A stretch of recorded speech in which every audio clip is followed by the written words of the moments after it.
আজ দুপুরে লালগোলা শিকলকালী মায়ের মন্দিরে পুজো দিতে গিয়েছিলাম আমরা পরিবারের সকলে মিলে।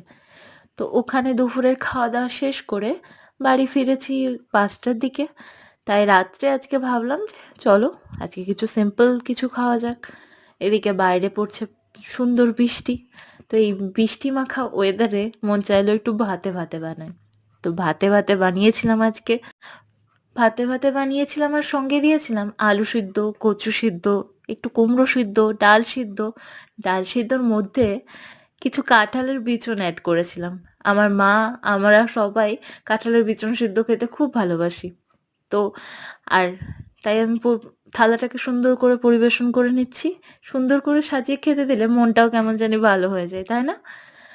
আর সব শেষে ঘি দিয়ে ভাতের পরিবেশন শেষ করলাম। তা আজকের মতো এখানেই সমাপ্ত। দেখা হচ্ছে পরের কোনো ভিডিওতে। ও সঙ্গে দিয়েছিলাম সোয়াবিন ভাজা এবং পাঁপড় ভাজা। ওটা তো বলতেই ভুলে গেছি।